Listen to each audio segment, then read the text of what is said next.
Good afternoon, ladies and gentlemen.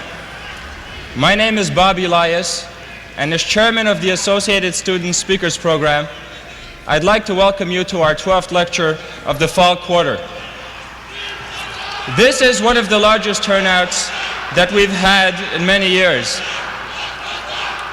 And I would like to thank the Chancellor, Chuck Young, and the Vice Chancellor, Norman Miller, for making this possible and all their help and cooperation. There are a lot of termites in here.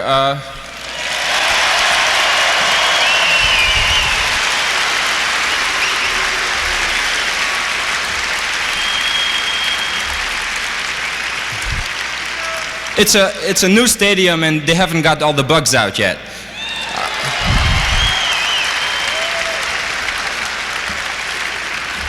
I have been asked to announce that there will be no smoking on the floor of the pavilion. This is where the basketball players work out, and we wouldn't want them to pick up any bad habits. Our speaker today was born in South Africa in 1915. He was educated in England and graduated from Cambridge with high honors. After World War II, he settled in Jerusalem as chief instructor of the Middle East Center of Arabic Studies.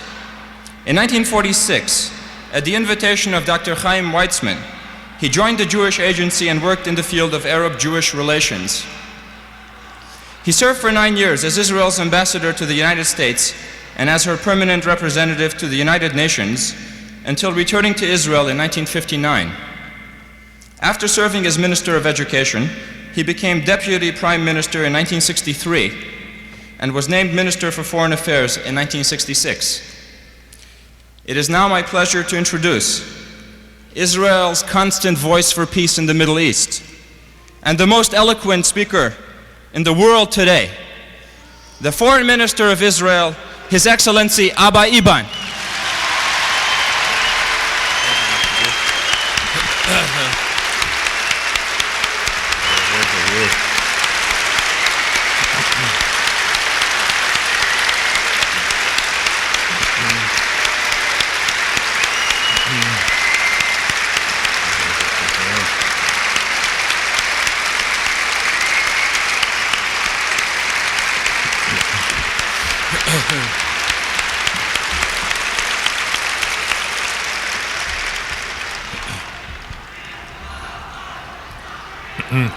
Mr. Chairman, ladies and gentlemen, I am grateful to you for the sincerity and the warmth of your ovation.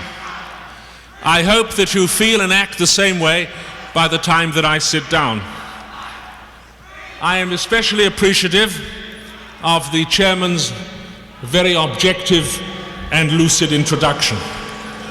I've not yet heard anything this evening with which I find it necessary to disagree. Let me also express the gratification that I feel at finding myself once again at an academic rostrum.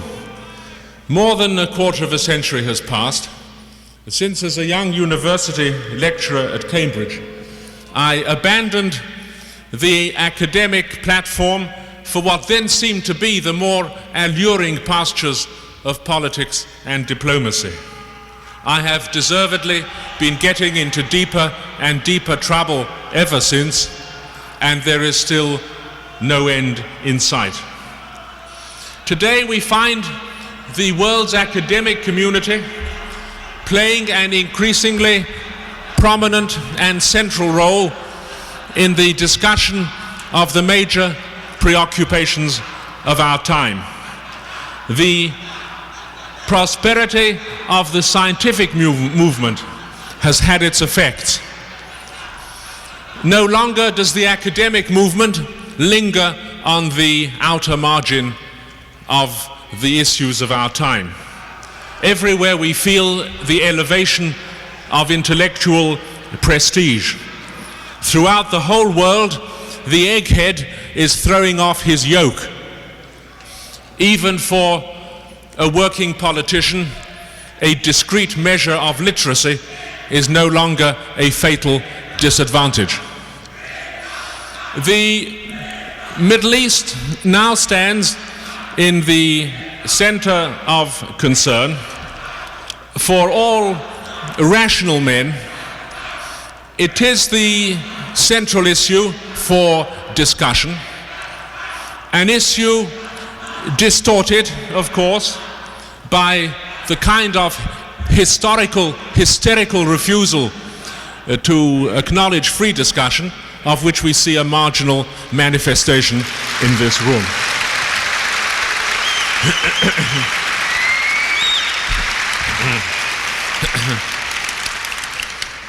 In our country, in your country, and everywhere, the enemies of free speech are the enemies of peace.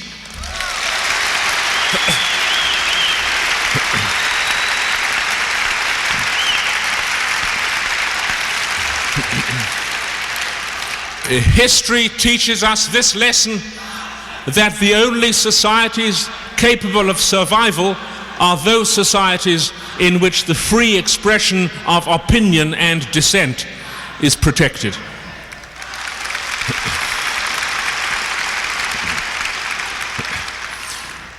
The universal conscience is gripped by the problem of the Middle East. The 20th century ordeal lays heavy burdens on the world's intellectual community.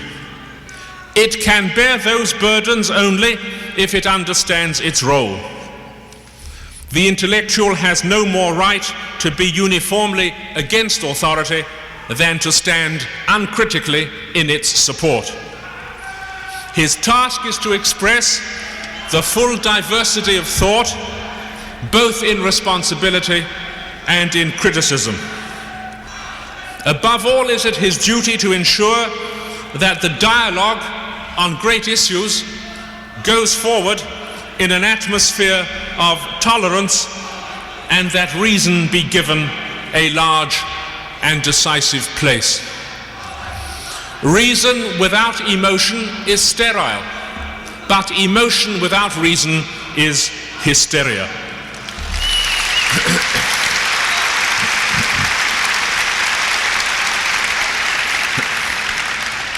And the Middle East, more than any crisis in our time, engages both the heart and the mind of this generation. Our subject then is the Middle East, its past agony and its future hope. In the center of that region, at the very heart of its history and geography, there lives a small nation called Israel.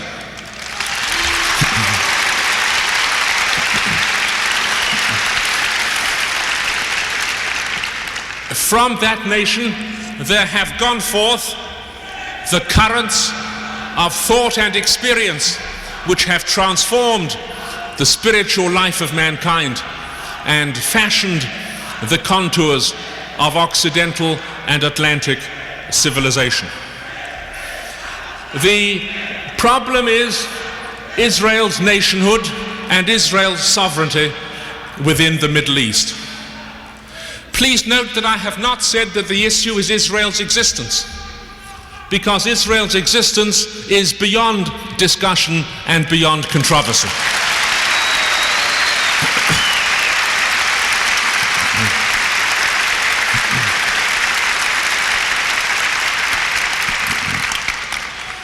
The Middle Eastern conflict does not exist because of a blockade in 1967.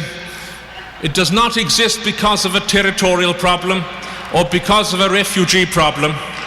It exists because there has existed for the past 22 years the odious and desperate fallacy that there can never be a Middle East without a sovereign state of Israel at its very heart and center.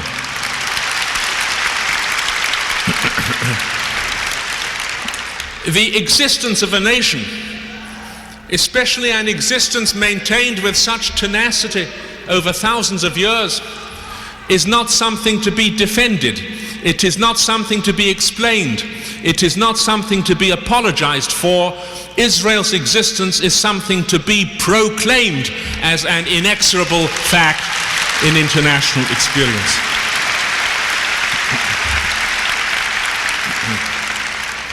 Now, the first duty of an intellectual discipline is to understand the force of facts and to separate facts from emotions. A man may not like mountains, but he cannot ignore the existence of the Himalayas, the Rockies, and the Andes. Whether or not your attitude is favorable, as it is with most free people, or critical, the existence of this link between Israel and the Middle East is a fact without which the history of universal culture cannot even be dimly understood.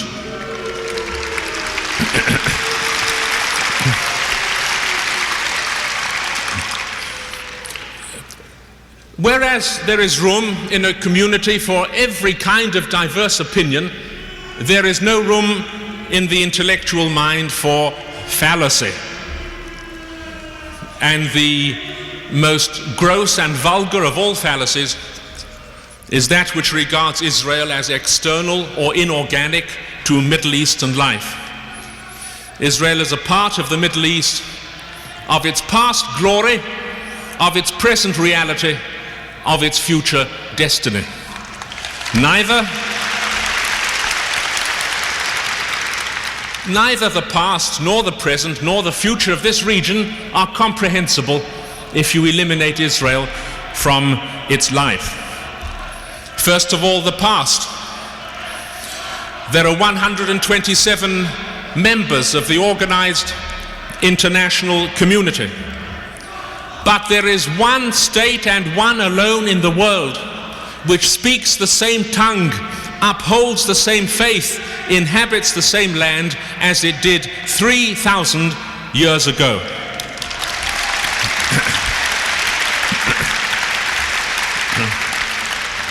This then is the lesson of the Middle Eastern past. It does not begin with the Muslim conquest. The Arab nation has a large place in the Middle East, but it does not monopolize the Middle Eastern experience. The Middle East is a concept that cannot be exhausted in Arab terms alone.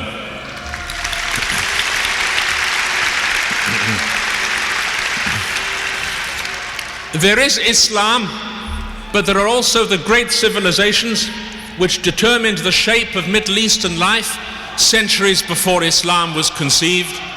There is Judaism, there is Christianity, there are the Hellenic and Roman traditions. There is the Arab language and culture, but there is also the Hebrew language and culture, which had existed for 2,000 years before the Arab language was ever spoken on the lips of men. Take Israel and all that flows from Israel out of Middle Eastern history, and you evacuate that history of its central experiences. So much for the Middle Eastern past. The Middle Eastern present is reflected in the international structure within our region, under which national independence and self-determination have come to two peoples, to the Arab people and to the Israeli people. But I ask you to note the proportions and the dimensions in which self-determination has come to these two peoples. Arab self-determination is expressed in 14 sovereign states over an area of 4.5 million square miles, in which 100 Arabs live under their sovereign flags. Never in history has any people achieved so large a measure of its aspiration in so short a time. Simultaneously, another people, Israel, has achieved its independence in an area 1/500th of that in which Arab sovereignty prevails, with a single voice in international councils, in an area which forms the minimal margin of territorial sovereignty in which any state can exist. Sometimes when I see Arab representatives in the United Nations, who speak with much more lucidity and intelligence than the lunatic fringe here.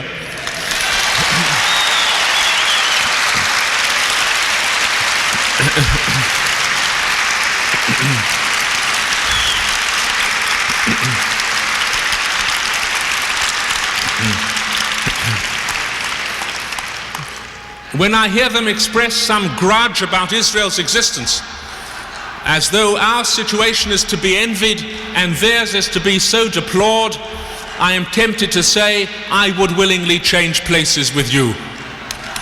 Change our 8,000 square miles for your 4.5 million. Change our 2.5 million for your 100 million. Change our parched desert for 1 week of the oil royalties of the Persian Gulf, Kuwait and Saudi Arabia.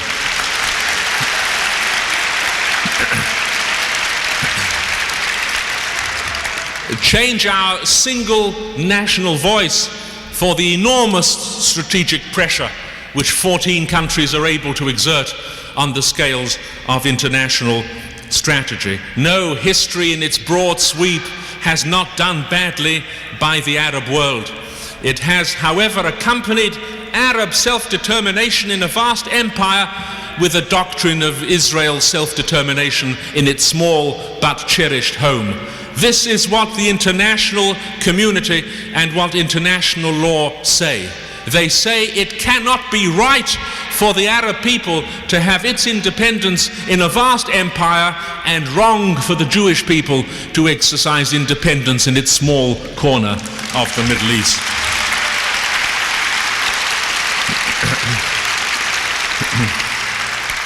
Just as liberalism and socialism rightly demand an equitable distribution of material resources, so must international justice demand an equitable distribution of self-determination and national opportunity. It cannot distribute it in such a way that Arabs must be sovereign wherever they are and Israelis nowhere. Now, this is, of course, the root cause of the tension. For 22 years, Israel's right to statehood, sovereignty, security, peace, economic development have been violently denied. One of the best definitions of tyranny is that by a French thinker of the 19th century who said that tyranny means to claim for yourself what you deny to others.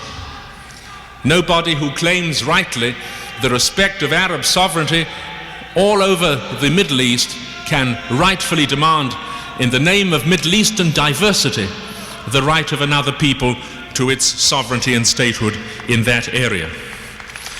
The crux of the fallacy is that Arab leadership so far has not acknowledged for others what it so rightly demands for itself. Now, it is within that context that we come to examine the sources of the present crisis. I will not talk about the general crisis which affects world freedom. If I were to ask why democracy is threatened, democracy is really threatened in the world because the rights of 10,000 people to listen to something are violently denied by 100 people who do not want them to listen.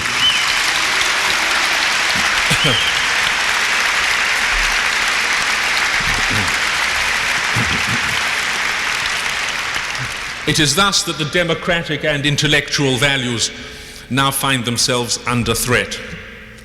In the Middle East, the tension exists because an effort was made in 1967 to perform the final act in the Nazi drama. I am sometimes asked if there is any connection between the attempt to deny the physical existence of Jews under Hitlerism and the present attempt to deny Israel's nationhood. My friends, there is no distinction between these two attitudes. This is the collective expression of anti-Semitism. Anti-Semitism in its classical form said that certain civil and human rights belong to all people except to Jews.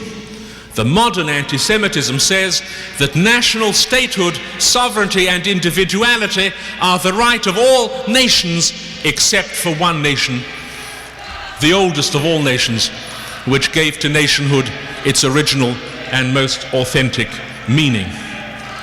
An effort to perform the final act in the Nazi drama was enacted in 1967. Israel's life and memory are still dominated by those days. 40 months ago, the prospect of Israel's destruction was being seriously discussed across the world, in Arab capitals in wild exaltation of spirit, in enlightened lands in deep anguish, but in total incapacity of intervention. We shall never forget those days.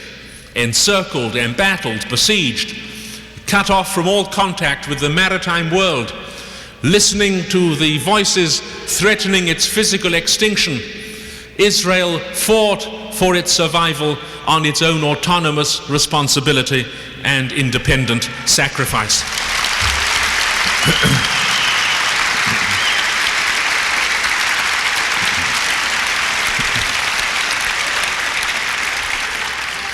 Never in modern times has there been a more righteous or legitimate resistance.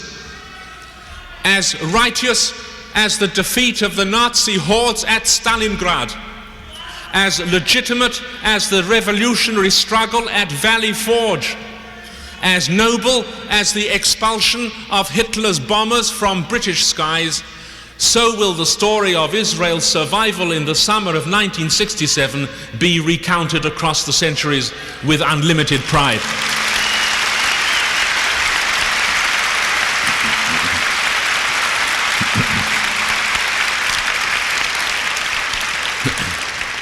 There was no question then where progressive sympathies should lie. After the genocide of the 30s, we witnessed an attempt at what I have called politicide, the attempt to destroy the personality of a state. What is at issue is not simply the rights of a Jewish community to live, but the right of that community to live in the plenitude of its sovereignty and of its national identity. Not a month passes without a new state entering the world community. 70 states have entered the world community after Israel's entry, some of them much smaller, much poorer, much less distinctive in their cultural attributes, much less manifest in their separate statehood than Israel. All of these efforts of states to emerge and to celebrate their independence have rightfully been greeted as a victory for progress. Be on your guard intellectually and morally against a philosophy which says that every small island, every small state must be respected in its statehood, but that there is only one state which shall not be respected in its statehood. That is the authentic and lineal descent of discrimination. It is the transfer of discrimination from the field of individual rights to the field of collective national self-determination. For the past 3.5 years, therefore, it has been our objective to transmute the peril into opportunity. But we shall never forget the peril. We shall never forget the icy horror which gripped our hearts. We knew then and we know now that if Israel were to fall into a situation of military inferiority, every man, woman and child would be exposed to the certainty of slaughter. And a disaster would happen from which the civilized conscience would never be able to find rehabilitation. Let me state then what Israel will do and what Israel will not do. We shall not allow the national identity of Israel to be obliterated or compromised.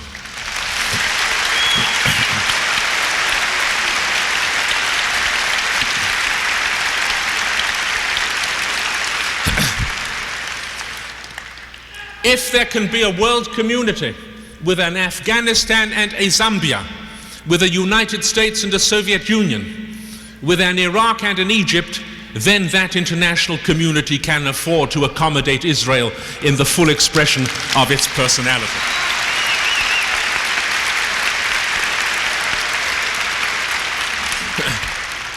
Therefore, we do not accept solutions which bring us into physical peril or which threaten to inundate us to the extent of destroying our national personality. Secondly, and more self-evidently, we shall not withdraw without peace. This is the authentic international policy.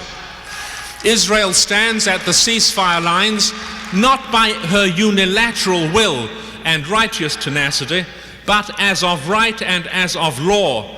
Never after a war does a victim of aggression retire, except within the context of a peace which determines its rights and which fixes a permanent and agreed territorial structure.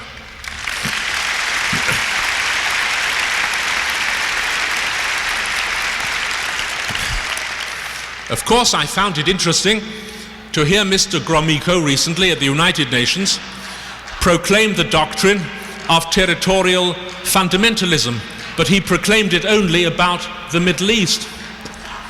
When we come to discuss Europe, he speaks of the necessity for a new security system which should reflect the lessons of the Second World War.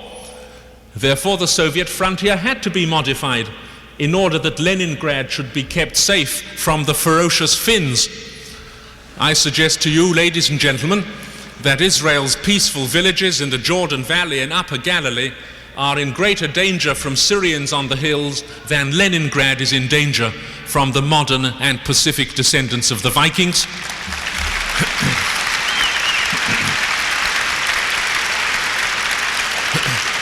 There is now a crucial discussion going forward about coexistence in Europe, where the peace of the world is still in issue. Nobody suggests that Poland, which has been martyred by so many aggressions, should be mutilated, restored to its previous vulnerability, or that hundreds of thousands of Germans should be forced back into Poland to explode it from within. The new security system in Europe is based on the necessity to avoid the situation that existed before the war. Now, Israel does not have an encyclopedic attachment to territory. Our problem is not territory, our problem is peace. But one of the elements of a peace structure must be a rational treatment of those neuralgic and explosive points from which war has erupted in the past. And therefore, the doctrine of a territorial negotiation is fully in conformity with international law and above all with the future of peace in the Middle East. You do not build peace by reconstructing the conditions which brought about the war. These then are two things that we will not do. Will not allow our nationhood preserved and revived through the mysterious tenacity of centuries to be wiped out. We have not gone through the martyrdom of Inquisition and the Hitler barbarism and the gas chamber in order that Israel's flag shall now be hauled down and folded up.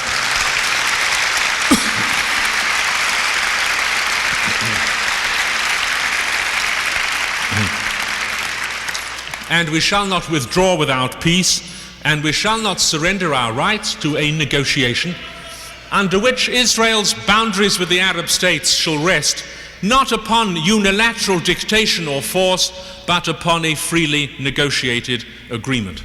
It is no less necessary for us to say what we shall do. Yes, we shall negotiate with any Arab state on the basis of the establishment of peace and the sanctity of agreements.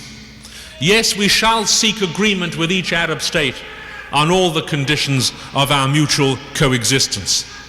Yes, we shall go beyond formal agreement into a vision of regional cooperation, so that the frontiers between Israel and the Arab states shall be open to the mutual flow of men and commerce and ideas. Yes, we shall strive to carry out in the Middle East a new drama of development. As a result of the attitudes which some of you might hear being expressed over there, as a result of this attitude, the states of the Middle East have spent $20,000 million on war in the past 22 years. $20 billion on war. A fraction of this would have enabled the Middle East to celebrate a new era of florescence and development, and would have settled the refugee problem 500 times over and over again.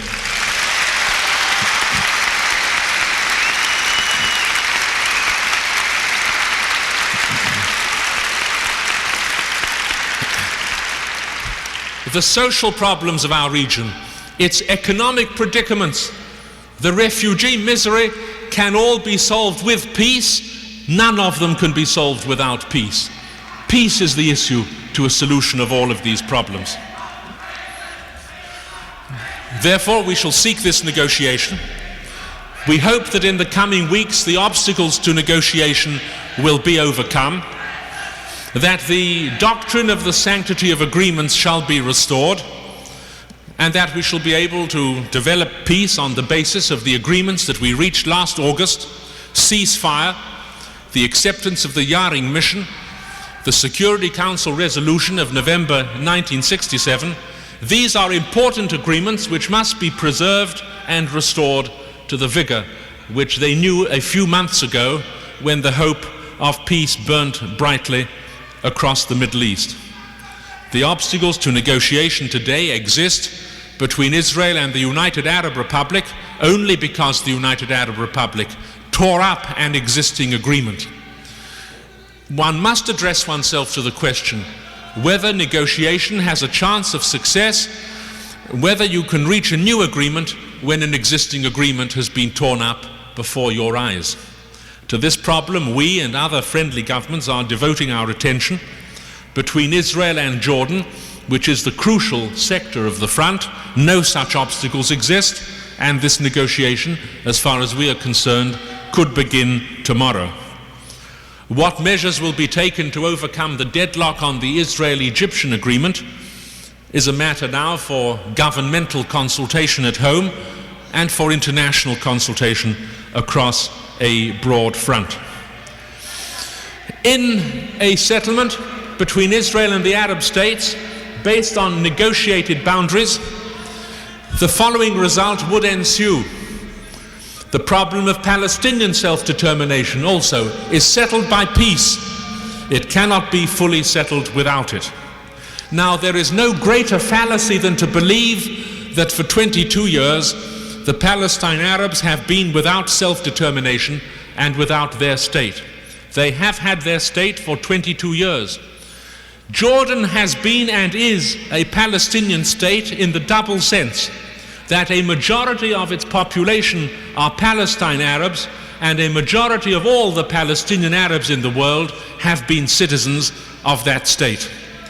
This is all that one can ask for the problem of self-determination. What one dare not and cannot do is to extend the concept of Palestinian or Arab self-determination to the absurd point at which Israel's self-determination is cancelled and eliminated.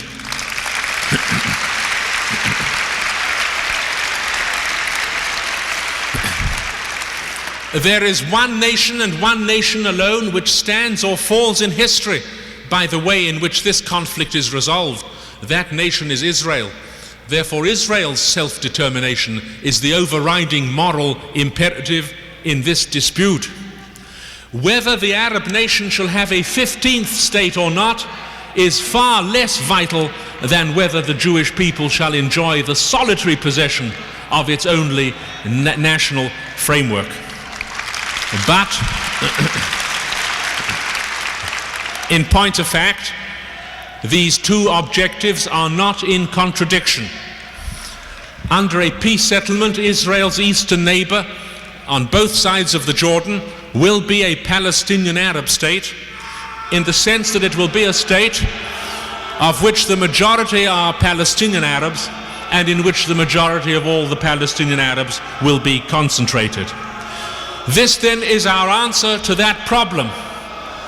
If you say Palestine instead of Israel, our answer is no.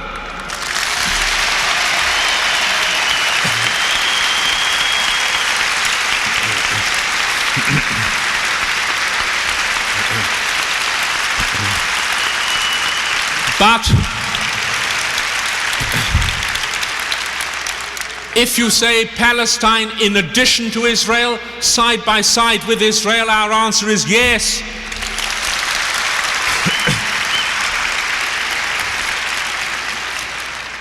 And the total area of the former Palestine Mandate on both sides of the Jordan is large enough to accommodate both of these two concepts. But self-determination in that area cannot be monopolized, it must be shared.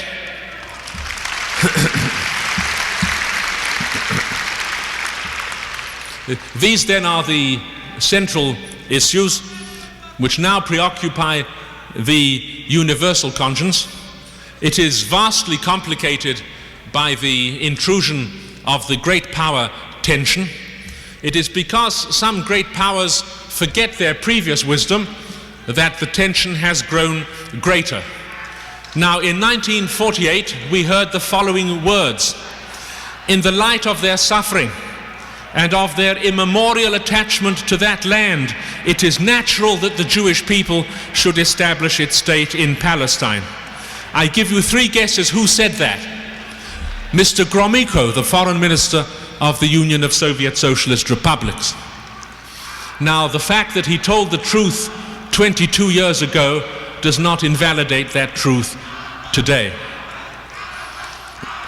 It is not always the case that statesmen grow in wisdom with the passage of the years, but that central truth remains the basic truth. Now, therefore, our policy is ceasefire, negotiation, agreement, peace, the establishment of agreed boundaries, the withdrawal of forces to the boundaries to be agreed in the final peace determination, the establishment of an open frontier in which the old traditions of Arab-Jewish cooperation can be renewed. If that is not a progressive policy, I do not know what a progressive policy is. The alternative to ceasefire, negotiation, agreement, and peace is the maintenance of a rancorous and sterile quarrel which has already inflicted vast havoc upon the Middle East, and the renewal of which would cause the bright hopes of peace to perish. This then is our message. Peace will cover everything: the war and its echoes, the graves that have been dug and the tears that have been shed because of them, the hatreds that have been raised, and the inexpressible hopes that have been kindled. All these will be reconciled in the ultimate harmony of peace. At present, the tension is deep and the shadows are long, but somewhere beyond the shadows there is a brighter and a better light.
We have time for some questions now. We will begin taking questions from the floor. There is a mic situated over there.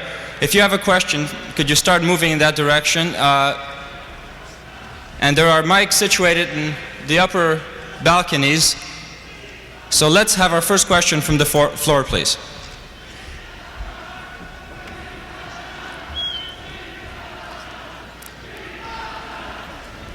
It's over there. Come on. Yes, I see it.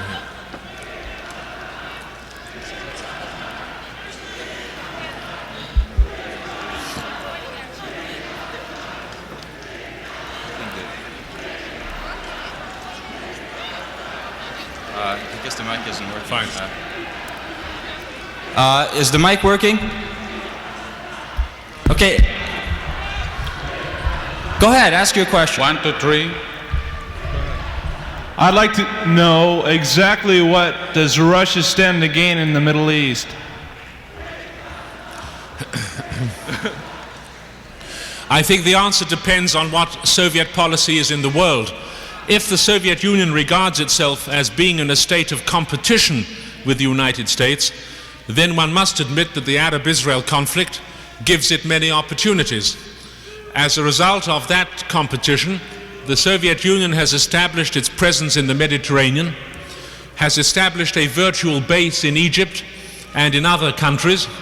This was one of the great tragedies of Nasserism, that it stood for the liberation of the Middle East from foreign control, and it ended up with a vast foreign control of the Central Arab state, with a Soviet occupation army far bigger, greater, and less easy to get rid of than the French and British occupations, which have been got rid of. So that the tragedy of the Nasser movement was that it produced an imperialist revival in the Middle East instead of the expulsion of imperialism. This was the great paradox of the Arab leadership in Cairo. We hope that that will be changed. But the Soviet Union has the following policy. Its policy is to increase its capacity, to dominate the Mediterranean, to circumvent the defenses of southern Europe, and to give itself a position from which to conduct the Cold War with greater vigor. If there was harmony between the Soviet and American policies in the world, there would not be any necessity to jockey for position in the Middle East. So that the Arab-Israel conflict, in a sense, is the victim of the broader strategic conflict. It is both the cause and to some extent the result of that conflict. Nevertheless, the Soviet policy has never included any challenge to the statehood and the sovereignty of Israel, both in divergence and in harmony with us. Soviet policy has been based upon relationship between states. Unfortunately, it identifies itself with the policies of Arab states against Israel, but it does not go in for that absurd fallacy that you can have a Middle East without Israel. And even the unacceptable Soviet proposals in the Four Power and the other talks are based upon the concept of a structure of the Middle East which depends upon the sovereignty of Israel and the Arab states. If the Soviet Union would return to the policies which it held in 1947, 8, 49, 50, of maintaining a parallel friendship with Israel and the Arab states, this more than anything else would enable harmony to replace tension.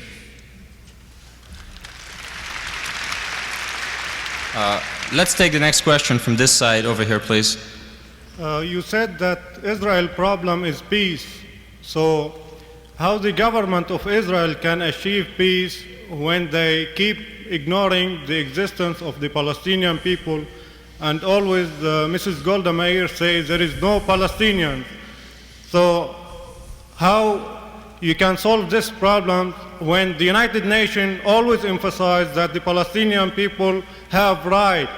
Then on personal level, since you are born in South Africa and you was educated in Britain, why you have the right to be a citizen of Israel and you deny the right for me, who I was born in Safad in northern Israel, and my ancestors lived there for hundreds of years, And this is my place there. It is not Lebanon, nor Jordan, nor the United States.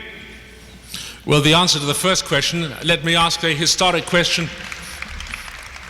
Why do countries exist as a result of immigration movements? If you answer that question, then you answer the question why about 40 countries exist. You might just as well have asked, what right did Benjamin Franklin and Thomas Jefferson have to be American citizens when about 20 years before they had not been American citizens? The fact is that when new states are established, they are established because of the desire of a people to tear itself loose in order to reconstruct a new community. And to say of Israel that it is an immigrant society is to say something of honor, which you can say about the United States, about Canada, about Australia, about New Zealand, about Latin America. Every family there was something else a few decades or a few generations ago. Yes, Israel is a society formed by immigration and by people of diverse origins and backgrounds who have come together to build a new culture. But is the United States any different from that? You cannot invalidate Israel's history without invalidating the processes of the American Revolution and of the great immigrant tides which built up this country. Now, if the questioner says, why do we ignore the rights of the Palestinians? The answer is that we do not ignore them. And that in a situation of peace, every Palestinian Arab would either be, as is the case with the most of them, citizens of an Arab state, of which they form a majority. There would be, and there has been, a community of Palestinian Arabs in Israel, just as there have been Jewish communities in Arab states. There is a large Italian community in the United States, but that doesn't matter so long as the Italian people has its home and its fatherland. The same is true of the Irish people. So I do not say that every single Palestine Arab will be sovereign wherever he is, but in the peace that we envisage, the majority of the Palestine Arabs will form their state, which will be Israel's eastern neighbor. Now, if you talk about visiting places of revered association, Israel's peace plan, which I enunciated in the United Nations 2 years ago, includes the concept of the open boundary, like the Benelux boundary and the Scandinavian boundary. Under that concept, the boundary will define jurisdiction and cultural identity, but there will be free movement across it, so that any Arab who is not in Israel can visit the graves of his fathers, the scenes of his boyhood, so that any Israeli, even if Hebron is not in Israel, can visit the places in which the Hebrew nation was born. We have a vision of a mutual accessibility across the whole of the Palestinian area, so that although the area will be divided into two states on both sides of the Jordan, it will form an integrated community.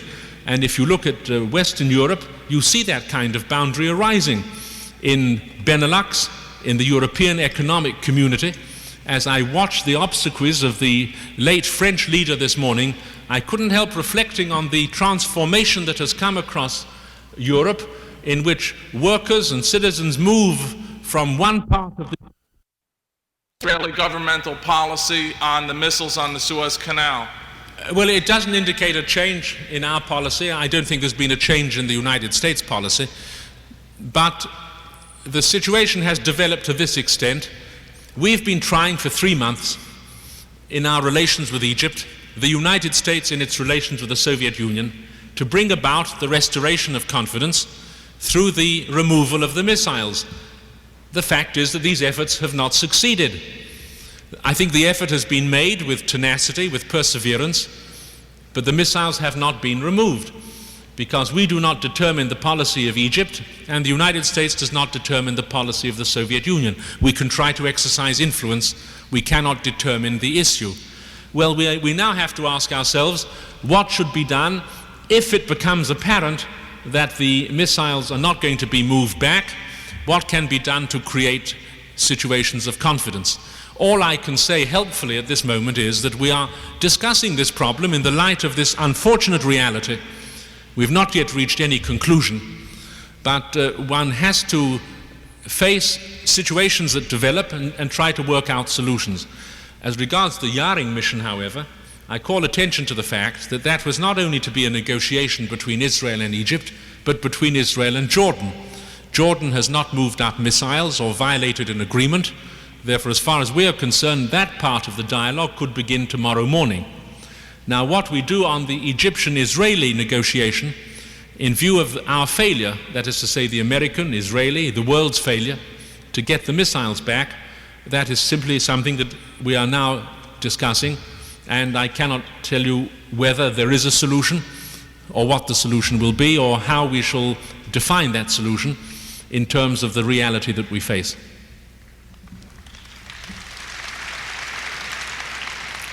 Let's take our next question from this side, please. Why won't Israel allow native Palestinians to re-enter their homeland? And do you think peace can be accomplished when there's a policy of racism towards these people?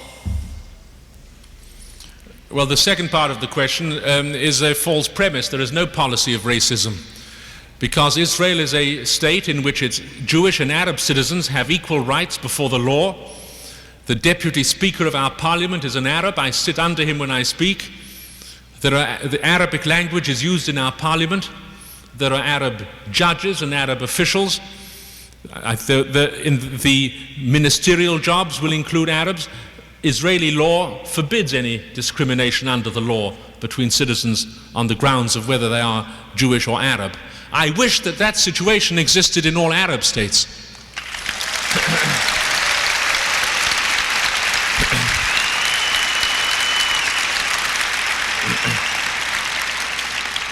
The constitutions of Egypt and Syria and Iraq and Libya and Saudi Arabia and Kuwait all say in the first provision of the Constitution, this is the Arab state of Egypt, this is the Muslim state of Iraq, sometimes one or sometimes the other. Lebanon is the only state which does not have either a racial or a religious description of its statehood, and which does not express this in some way in the law.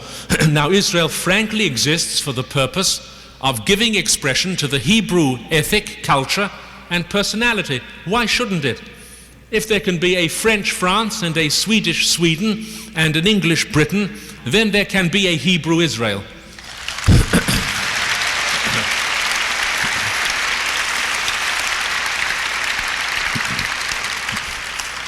As regards the first question on the return to homes, well, first of all, in which country are most of the Palestine Arabs? Most of them are in Palestine. They are in the non-Israeli part of Palestine. They're not like refugees who had to undergo the fearful dislocation of being transferred to an alien context or an alien language, not like Hungarian refugees who went to Venezuela. They find themselves breathing Arab air under Arab and very largely under Palestinian skies. So let us not dramatize this problem. If a man, for example, moves from Connecticut to Maine, you don't call him a refugee. He is not moving into a different national context. But the question of return is this. The problem is again a problem of peace or war. At the present moment, when you speak of an Arab returning to Israel, you raise this problem against the context of war, and you say, is it wise to introduce into a state hundreds of thousands of people who have been educated to hate that state, to despise its flag, and to want that state not to exist? Would any country introduce into itself people who come for the purpose not of developing the state but of destroying it and of transforming its character? Therefore, I would ask you to think of the parallel which I did raise. There are hundreds of thousands of Germans who did live for generations in Czechoslovakia and in Poland. In light of the memories of the Second World War, would it really be intelligent to reintroduce them there? Or would it be more intelligent to carry out the sort of solution that has happened in Europe, in which refugees have been integrated in terms of ethnic kinship and of national loyalty, What happened between India and Pakistan? Muslim refugees were settled in Pakistan, Hindu refugees in India. In other words, the solution has always reflected some sense of kinship. The link of a man is not only with the soil, but is also with the total human composition of the state. Now, if there is a regional approach to the refugee problem, of course, Israel would have to make its contribution. Whether in terms of contribution to resettlement or in other ways, we've never said that never will any single refugee come back. But the problem is too big to be settled by any Middle Eastern state. It can be settled by all the Middle Eastern states together with the aid of the world community through an equitable distribution of the effort and taking into account not only the past but also the future. Do you want to build situations which will explode into another war and create new refugees? But again, in a situation of peace, the whole area will be so open to the flow of men and commerce that no sense of displacement will exist.